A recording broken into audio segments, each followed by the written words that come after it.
دکھ ہوتا ہے. اس طرح کی جو خبریں ہیں وہ آپ کے ساتھ شیئر کرتے ہوئے بھی دکھ ہوتا ہے. اس طرح کی خبریں پڑھتے ہوئے بھی بہت زیادہ دکھ ہوتا ہے. الیکشن نہیں کروائیں گے تو عوام کو پھر زندہ درگور کر دیں, مار دیں عوام کو.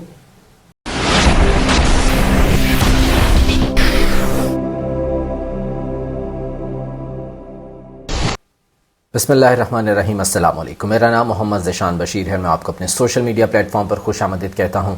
امید کرتا ہوں کہ آپ جہاں پر بھی ہوں گے بفضل خدا خیریت سے ہوں گے. رجیم چینج آپریشن جب ہوا تھا, جب عمران خان کے خلاف تحریک عدم اعتماد لائی گئی, حکومت ختم کی گئی اور پی ڈی ایم نے حکومت سنبھالی, عمران خان صاحب نے اس کے بعد جلسے کیے اور ریکارڈ جلسے کیے جس میں بہت بڑی تعداد, لاکھوں کی تعداد میں عوام نے شرکت کی. مینار پاکستان کا جلسہ جو کہ قابل دید تھا, وہاں پر بہت بڑی تعداد میں نہ صرف لاہور سے, پنجاب کے دیگر شہروں سے عوام قافلوں کی شکل میں پہنچے اور اس جلسے میں شرکت کی. اور اس کے جواب میں قصور میں مریم نواز نے ایک جلسہ کرنے کی کوشش کی تھی اور ایک گراؤنڈ کو وہاں پر بھرا گیا تھا, چھوٹے سے گراؤنڈ کو. یہ کہا گیا تھا کہ جی لاکھوں کی تعداد میں عوام آئے ہیں. بہرحال تو مینار پاکستان کا یہ جلسہ ایک تاریخی جلسہ تھا. اس کے بعد لانگ مارچ بھی ہوا جس میں عمران خان پر قاتلانہ حملہ کیا گیا. وزیر آباد میں عمران خان کی ٹانگ پر گولیاں لگیں جس کے باعث وہ زمان پارک میں موجود رہے کافی عرصہ. اور ابھی بھی سیکیورٹی تھریٹس ہیں عمران خان صاحب کو. ابھی بھی جب وہ عدالت میں پیش ہوتے ہیں تو مکمل حفاظتی انتظامات کے ساتھ. پہلے تو پی ڈی ایم والے, مسلم لیگ نون والے یہ کہتے تھے کہ جی عمران خان عدالتوں میں پیش نہیں ہو رہے ہیں. جس وقت ان کی ٹانگ میں گولیاں تھیں اور پلاسٹر موجود تھا, اس کا بھی مذاق اڑایا جاتا تھا. پھر کہا گیا عدالتوں میں پیش نہیں ہو رہے. جب عمران خان عدالتوں میں پیش ہونے کے لیے گئے ہیں تو عوام ان کے ساتھ بہت بڑی تعداد میں پہنچے تھے. لاہور ہائی کورٹ کی پیشی ہمیں یاد ہے ابھی بھی, جب بہت بڑی تعداد میں عوام ان کے ساتھ تھے اور ریلی کی شکل میں وہاں پر گئے تھے. پھر یہ کہا گیا پی ڈی ایم اور مسلم لیگ نون کی جانب سے کہ جی یہ کیسی پیشی ہے کہ عوام اتنی بڑی تعداد میں ساتھ لے آتے ہیں, لوگوں کو ساتھ لے آتے ہیں. اچھا ٹھیک ہے. اس کے بعد اگلی پیشی پر عمران خان صاحب جو ہے وہ عوام کو ساتھ لے کر نہیں گئے بلکہ چپکے سے وہ وہاں پر پہنچے ہیں, کیونکہ عوام تو عمران خان کے ساتھ ویسے ہی جاتی, قافلے کی شکل میں ویسے ہی لوگ جو ہے وہ بہت بڑی تعداد میں ہوتے تھے. تو عمران خان صاحب نے بتایا نہیں کسی کو پیشی کے حوالے سے, اور وہ اپنی صرف جو ذاتی سیکیورٹی تھی اس کو ساتھ لے کر وہ عدالت چلے گئے. پھر یہ اعتراض آیا, مریم اورنگزیب صاحبہ نے یہ کہا کہ دہشت گردوں کی طرح, چوروں کی طرح جو ہے وہ چھپ کر عدالت میں پیش ہوئے تھے, یہ کیسی پیشی ہے. اس پر بھی اعتراض آ گیا. اچھا جی ٹھیک ہے. اس کے بعد اب جب عدالتوں میں پیش ہو رہے ہیں اپنے حفاظتی انتظامات کے ساتھ, شیلڈز کے ساتھ, جو بلٹ پروف شیلڈز ہیں وہ اپنے سیکیورٹی گارڈز کے ساتھ, اور بلٹ پروف جو ہے وہ شیلڈ جب وہ سر پر رکھی جاتی ہے تو اس پر بھی اعتراض کرتے ہیں کہ جی بالٹی سر پر رکھ کر جو ہے وہ عدالتوں میں پیش ہوتے ہیں. یعنی کہ ان کی کوشش ہے اور یہ چاہتے ہیں کہ کس طرح سے جو ہے وہ نشانہ بنایا جا سکے عمران خان کو, چونکہ سیکیورٹی تھریٹس ہیں اور سیکیورٹی تھریٹس بھی انہی کی جانب سے ہیں. خود وزارت داخلہ کی جانب سے یہ الرٹ جاری کیا گیا تھا کہ جی عمران خان صاحب کی جان کو خطرہ ہے. تو اب اگر سیکیورٹی انتظامات ہو رہے ہیں تو اس پر بھی یہ اعتراض کر رہے ہیں. بہرحال عمران خان ایک جانب مذاکرات کے لیے بھی کوشش کر رہے ہیں, لیکن مذاکرات میں بھی سنجیدہ دکھائی نہیں دیتی ہے اس وقت مسلم لیگ نون پی ڈی ایم, کیونکہ مولانا فضل الرحمان تو آلریڈی انکار کر چکے ہیں, اور جو نواز شریف کا موقف ہے وہ بھی وہی ہے جو مولانا فضل الرحمان کا ہے, یعنی کہ دونوں نہیں چاہتے کہ مذاکرات ہوں.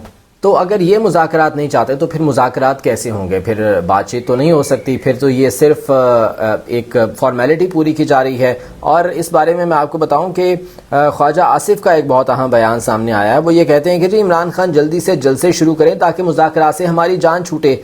یہ خبر میرے سامنے ہے, میں ذرا آپ کو یہ پڑھ کر سنا دیتا ہوں. وہ یہ کہتے ہیں کہ مذاکرات کی جو یہ پنچایت بٹھائی گئی ہے پتہ نہیں جائز طریقے سے بٹھائی گئی ہے یا ناجائز طریقے سے. عمران خان نے 3 شہروں میں جلسے کرنے کا بیان دیا ہے, وہ جلدی سے جلسے شروع کریں تاکہ مذاکراتی عمل سے ہماری جان چھوٹے. انہوں نے کہا کہ مذاکرات سے کیا نتیجہ نکلے گا, صرف اتمام حجت کر رہے ہیں. یہ خواجہ آصف جو کہ وزیر دفاع ہیں, ایک رسپانسبل شخص ہیں, مسلم لیگ نون کے وفاقی وزیر ہیں, ان کی جانب سے یہ بیان آ رہا ہے کہ اتمام حجت کر رہے ہیں. دوسری طرف مسلم لیگ نون کے جو وزراء, جو ارکان اس وقت مذاکراتی ٹیم میں شامل ہیں, اسحاق ڈار ہیں, اس میں خواجہ سعد رفیق ہیں, جو ہے وہ یوسف رضا گیلانی پاکستان پیپلز پارٹی کی نمائندگی کر رہے ہیں, نوید قمر ہیں. یہ تمام لوگ کہہ رہے ہیں کہ جی ہم سنجیدگی سے مذاکرات کر رہے ہیں. تو سنجیدگی کا اندازہ تو پھر اس سے ہی ہو جاتا ہے. تو بہرحال یہ ان کی سنجیدگی کا عالم ہے مذاکرات کے حوالے سے. عمران خان صاحب کی میں بات کر رہا تھا کہ انہوں نے اب ایک اور اعلان کیا ہے. وہ اعلان کیا ہے؟ 1 مئی کو وہ ریلی نکالنے کے لیے جا رہے ہیں. عمران خان کہتے ہیں کہ نگران حکومت غیر آئینی ہے، ریلی میں اپنا آئینی حق مانگیں گے. آئینی حق یہی ہے الیکشنز کروائے جائیں. 14 مئی کی ڈیٹ سپریم کورٹ کی جانب سے دی گئی ہے اور 14 مئی کو یہ الیکشنز کروانے کے لیے راضی نہیں ہیں. رانا ثناء اللہ نے تو یہاں تک کہہ دیا تھا کہ جی جو مرضی ہو جائے 14 مئی کو الیکشنز تو نہیں ہوں گے. اور اس کے بعد پھر عدالت نے یہ کہا تھا کہ آپ مذاکرات کریں، بات چیت کریں، بات چیت سے مسائل کا حل نکالنے کی کوشش کریں. اگر ہم کوئی آرڈر جاری کریں گے نیا تو پھر آپ کے لیے مشکلات پیدا ہوں گی. لیکن مذاکرات کے ساتھ یہ بات بھی عدالت کی جانب سے کر دی گئی تھی کہ 14 مئی والا آرڈر اپنی جگہ پر موجود ہے، وہ انٹیکٹ ہے. 14 مئی کو الیکشنز جو کروانے ہیں وہ حکم نامہ وہیں پر موجود ہے. اگر آپ بات چیت کے ذریعے کوئی حل نکال لیتے ہیں تو ٹھیک ہے، ورنہ 14 مئی کو آپ نے الیکشن کروانے ہیں. نہیں کروائیں گے تو پھر توہین عدالت یا کوئی اور کارروائی شروع ہو سکتی ہے اس حکومت کے خلاف، نگران حکومت کے خلاف بھی، وفاقی حکومت کے خلاف بھی. تو بہرحال عمران خان 1 مئی کو ریلی نکالنے کے لیے جا رہے ہیں. لاہور سے دن 1 بجے لبرٹی چوک سے ناصر باغ تک یہ ریلی نکالی جائے گی. پیدل یہ ریلی ہوگی اور عمران خان صاحب نے یہ کہا کہ میں پاکستانیوں کو دعوت دیتا ہوں کہ وہ ریلی میں شرکت کریں. میں خود ریلی کی قیادت کروں گا، تمام لوگ میرے ساتھ نکلیں. اس کے علاوہ راولپنڈی سے شروع ہونے والی ریلی کو شاہ محمود قریشی اور اسد عمر لیڈ کریں گے، جبکہ خیبر پختونخوا سے پرویز خٹک سمیت دیگر عہدیداران ریلی کی قیادت کریں گے. یہ 3 شہروں سے بیک وقت ریلی شروع ہو رہی ہے. لاہور میں جو ہے وہ لبرٹی چوک سے دن 1 بجے شروع ہونی ہے اور شام 6 بجے یہ ناصر باغ پہنچنا ہے. عمران خان صاحب خود اس کو لیڈ کر رہے ہیں اور اس میں بات کی جائے گی، مطالبہ کیا جائے گا الیکشنز کے حوالے سے. موجودہ جو حکومت ہے وفاقی حکومت ہر طرح سے یہ ناکام ہے. مہنگائی کو آپ دیکھ لیں، مہنگائی کہاں پہنچ چکی ہے. اس وقت ریکارڈ مہنگائی ہے، ہر چیز عوام کی پہنچ سے دور ہو چکی ہے. عوام کو کے لیے 2 وقت کی روٹی کھانا انتہائی مشکل ہو گیا ہے. ادویات جو ہیں وہ عوام کی پہنچ سے دور ہو گئی ہیں. بیماروں کا کوئی پرسان حال نہیں ہے، ادویات انہیں نہیں مل رہی، جو مل رہی ہیں بلیک میں مل رہی ہیں اور انتہائی مہنگی وہ ادویات انہیں خریدنا پڑ رہی ہیں. مہنگائی کے حوالے سے ایک رپورٹ یہاں پر میرے پاس موجود ہے، میں ذرا آپ کے سامنے وہ شیئر کرتا ہوں، آپ کے سامنے رکھتا ہوں اور بتاتا ہوں کہ جی کیا کہا جا رہا ہے. خود وزارت خزانہ یہ ایکسیپٹ کر رہی ہے، یہ مان رہی ہے کہ مہنگائی ہے. حکومت نے کہا ہے کہ آنے والے دنوں میں مہنگائی 38% تک جا سکتی ہے، جبکہ مہنگائی کا طوفان ملک کا سابقہ بلند ترین ریکارڈ توڑ سکتا ہے. یہ حکومت مان رہی ہے وزارت خزانہ.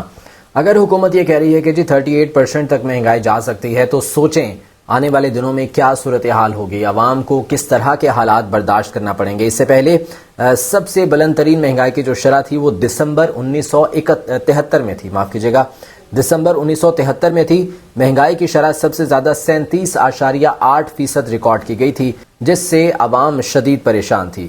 اب کی اگر بات کی جائے تو گزشتہ مہینے مہنگائی کی شرح 35.4% تھی. رپورٹ میں یہ بھی تسلیم کیا گیا ہے کہ مرکزی بینک کی پالیسیاں بھی مددگار ثابت نہیں ہو رہی ہیں. اسٹیٹ بینک نے شرح سود میں ریکارڈ 21% تک اضافہ کر دیا ہے. مہنگائی کی شرح نیچے آنے میں کافی وقت درکار ہوگا. اگلے مالی سال کے لیے حکومت نے اوسطاً 20% افراط زر کی شرح کا تخمینہ لگایا ہے. یہ حالات ہیں اس وقت ملک میں جب مہنگائی اس حد تک بڑھ چکی ہے. پیٹرولیم مصنوعات اتنی مہنگی ہیں، 282 روپے فی لیٹر پیٹرول مل رہا ہے. جب 150 روپے فی لیٹر مل رہا تھا عمران خان صاحب کے دور میں، تب یہی لوگ تنقید کرتے تھے. مریم نواز، بلاول بھٹو، مولانا فضل الرحمان، شہباز شریف، یہ لوگ تنقید کرتے تھے، تقریریں کرتے تھے کہ جی اتنا مہنگا پیٹرول کر دیا، اتنی مہنگائی کر دی ہے، عوام کا جینا محال ہو گیا. مہنگائی مقاو مارچ لے کر گئے تھے نا یہ لاہور سے، مریم نواز، شہباز شریف اور حمزہ شہباز قیادت کرتے ہوئے پہنچے تھے یہ اسلام آباد. بلاول بھٹو جو ہے وہ کراچی سے مارچ لے کر آئے تھے، جبکہ اپنے شہر سے مولانا فضل الرحمان جو ہے وہ مارچ لے کر آئے تھے اور ڈی چوک پہ کھڑے ہو کر انہوں نے جلسہ بڑی تقریریں کی تھی. انہوں نے ہم مہنگائی ختم کر دیں گے، یہ کر دیں گے، موجودہ حکومت میں عوام کا جینا مشکل ہو. اب عوام کا کیا حال ہے؟ اب تو عوام بھوکے مر رہے ہیں، اب تو عوام خودکشیاں کر رہے ہیں. غربت اتنی بڑھ چکی ہے، بے روزگاری اتنی بڑھ چکی ہے، عوام کا کوئی پرسان حال نہیں ہے. پھر یہ کہتے ہیں کہ جی جو کچھ کیا دھرا ہے وہ عمران خان کا کیا دھرا ہے. ابھی تک اسحاق ڈار ابھی تک بیل آؤٹ پیکج نہیں لے پائے ہیں آئی ایم ایف سے. آئی ایم ایف نے ابھی تک جو وعدے کیے تھے یا جو ان کے ساتھ معاہدہ کرنے کی کوشش کر رہے تھے، وزارت خزانہ اور آئی ایم ایف کے ساتھ مذاکرات کرنے کی کوشش کر رہے تھے، وہ مذاکرات کی بیل ابھی منڈے نہیں چڑھی ہے. ابھی بہت سی شرائط نہیں عائد کی جا رہی ہیں. ہر شرط مان لی، ان کی انگلیوں پر ناچ رہے ہیں، IMF کی انگلیوں پر ناچ رہے ہیں، یہ ہر شرط مان لی، لیکن پھر بھی پیسے نہیں مل رہے، تو کیا یہ کریں گے؟ ڈالر اس وقت ملک کی تاریخ کی بلند ترین سطح پر موجود ہے۔ دکھ ہوتا ہے اس طرح کی جو خبریں ہیں وہ آپ کے ساتھ شیئر کرتے ہوئے بھی دکھ ہوتا ہے، اس طرح کی خبریں پڑھتے ہوئے بھی بہت زیادہ دکھ ہوتا ہے کہ عوام کیا کریں گے، کہاں جائیں گے؟ سفید پوش جو طبقہ ہے وہ تو پس کر رہ گیا ہے، جو غریب تھا وہ تو ختم ہو گیا ہے، غربت جو ہے اس حد تک بڑھ چکی ہے کہ اس کی تو بات ہی چھوڑ دیں۔ پھر یہ کہتے ہیں کہ جی ہم الیکشن نہیں کروائیں گے تو پھر کیا کریں گے؟ الیکشن نہیں کروائیں گے تو عوام کو پھر زندہ درگور کر دیں، مار دیں عوام کو۔ مفت آٹا تقسیم کیا گیا، مفت آٹا لینے کے لیے لائنوں میں لوگوں کو لگا کر خوار کیا گیا، ذلیل کیا گیا، وہاں پر بھی لوگ جان کی بازی ہار گئے، ان کے کانوں پر جوں تک نہیں رینگی۔ شہباز شریف جاتے ہیں مفت آٹا سیلز پوائنٹ پر، جا کے کہتے ہیں جی بڑے اچھے انتظامات ہیں، ہم تعریفیں کرتے ہیں وہاں پر۔ مریم نواز اپنے ٹویٹر اکاؤنٹ پر تصویریں شیئر کرتی ہیں، جی ٹرک کھڑے ہوئے ہیں آٹوں کے اور عوام نہیں ہے وہاں پر، اور کہتی ہیں کہ جی اب دیکھیں ٹرک جو ہے وہ کھڑے ہیں، بھرے ہوئے ٹرک ہیں، عوام نہیں ہے، ذرا باہر نکل کر دیکھیں، جو آٹا سیلز پوائنٹ ہے وہاں پر جا کر دیکھیں، گرمی میں آپ نے لوگوں کو خوار کر دیا، رمضان المبارک کے مہینے میں روزہ رکھ کر لوگ لائنوں میں لگ کر مر رہے ہیں وہاں پر۔ پھر کہتے ہیں کہ ہم نے حالات جو ہے وہ بہتر کر دی، کیا حالات بہتر کر دیے اس حکومت نے؟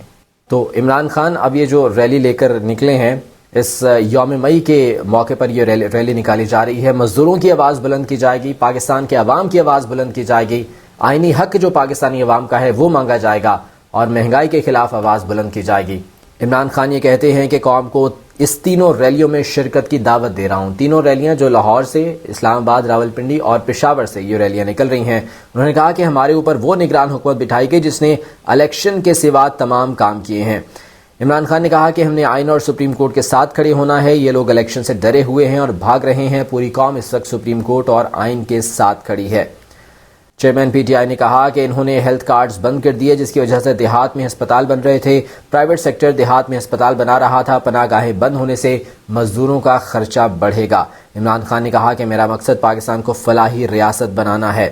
یہ عمران خان صاحب کی جانب سے جو اعلانات کیے گئے ہیں، تو اس ریلی میں شرکت کے لیے امید یہی کی جا رہی ہے کہ بہت بڑی تعداد میں لوگ نکلیں گے، اور یہی اس جو موجودہ حکومت کو یہی تو تکلیف ہے، موجودہ حکومت کو اسی بات کا تو دکھ ہے کہ جب بھی عمران خان کال دیتے ہیں تو اتنی بڑی تعداد میں لوگ نکل آتے ہیں، اتنی بڑی تعداد میں عوام جمع ہو جاتی ہے، لاہور سے نہیں بلکہ دیگر شہروں سے بھی عوام آ جاتی ہے، اور جب ہماری ریلی ہوتی ہے، جب ہمارا جلسہ ہوتا ہے تو وہاں پر ہوتا کوئی نہیں ہے، وہاں پر چند 100 لوگوں کے علاوہ اور ہوتا کوئی نہیں ہے۔ تو یہ سب سے بڑا دکھ ہے اس وقت موجودہ حکومت کو۔ تو بہرحال یہ ریلی جو ہے وہ عمران خان نکالنے کے لیے جا رہے ہیں، دیکھتے ہیں کہ اس کے بعد یہ جو مذاکرات کی بات کی جا رہی ہے، مذاکرات کی کوشش کی جا رہی ہے پاکستان تحریک انصاف کی جانب سے، اور جو PMLN ہے، PTM ہے، وہ تو اتمام حجت ہی کر رہی ہے، تو یہ بیل منڈے چڑھتی ہے یا نہیں چڑھتی؟